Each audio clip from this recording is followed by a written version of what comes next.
इतिहास या विषयाचे आज आपण 15 प्रश्न अत्यंत कमी वेळामध्ये घेणार आहे. प्रश्न पहिला आहे, स्वातंत्र्य संग्रामातील काकोरी कट खालील पर्यायांपैकी कोणत्या घटनेशी संबंधित आहे? काकोरी कट. आपण व्हिडिओ पॉज करून पर्याय वाचू शकता. मी उत्तर सांगतो. पर्याय क्रमांक 2 हा काकोरी कटाशी संबंधित आहे.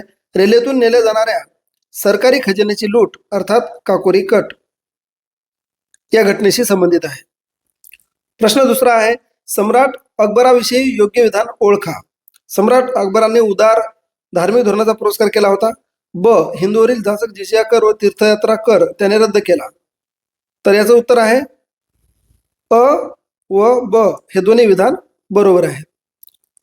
पुढचा प्रश्न आहे, शहाजीराजे आदिलशाही सेवेत रुजू झाले तेव्हा त्यांना कोणती जहागिरी दिली गेली होती?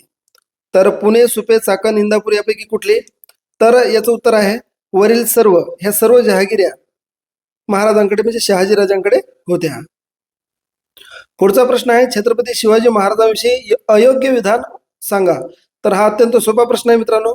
इथे एकही अयोग्य विधान नाही, सगळे योग्य विधाने आहेत. आपण व्हिडिओ पॉज करून वाचू शकता. भारतीय शेतकऱ्यांची दैनस्थितीचे वर्णन शेतकऱ्याचा आसूड या ग्रंथात कोणी केले? तर अर्थातच महात्मा ज्योतिबा फुले. भारतात हैदराबाद संस्थानचे विलिनीकरणास विरोध करणारी संघटना कोणती? तर याचं उत्तर आहे पर्याय क्रमांक 3 रजाकार. प्रश्न 8, 1991 या वर्षातील राष्ट्रीय व आंतरराष्ट्रीय पातळीवरील महत्वाच्या घडामोडी खालीलपैकी कोणत्या?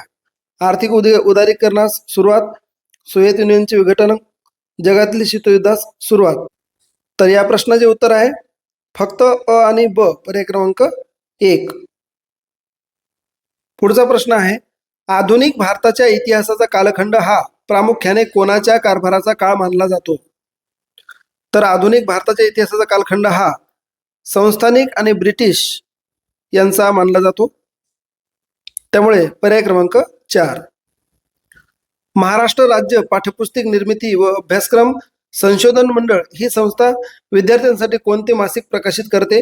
रोजही आपल्या शाळेत येणार, दर महिन्याला आपल्या शाळेत येणार मासिक किशोर. प्रश्न 11 आहे, भूदल प्रमुखास जसं जनरल म्हणतात तसं वायुदल प्रमुखास काय म्हणतात? तर त्यांना म्हणतात एअर चीफ मार्शल. पर्याय क्रमांक 4. प्रश्न 12, हे स्वराज्य नव्हे आणि त्याचा पायाही नव्हे असे 1919च्या कायद्यात कोणी म्हटले? तर असे लोकमान्य टिळक यांनी म्हटलं. पर्याय क्रमांक 1. सतीच्या निर्घुण चालीविरुद्ध कोणी आंदोलन केलं?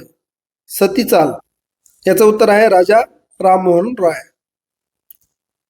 प्रश्न 14, कोणी हिंदू समाज व्यवस्थेतील स्त्रीविषयक अनिष्ट रूढीवर कडाडून टीका केली व स्त्री पुरुष समानतेचा पुरस्कार केला? तर याचं योग्य उत्तर आहे गोपाळ हरी देशमुख. पुढचा प्रश्न 15, 1848 साली पुण्यात मुलींची पहिली शाळा कोणी काढली? अर्थात महात्मा फुले.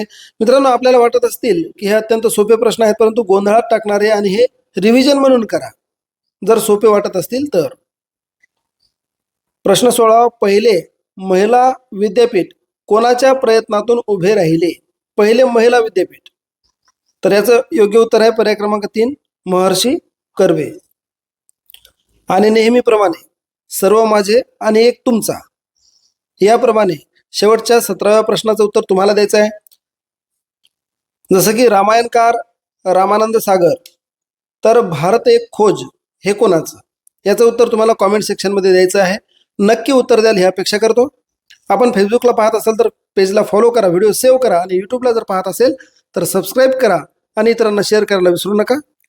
नवीन व्हिडिओ नवीन विषयावर असेल तोपर्यंत जय हिंद, जय महाराष्ट्र.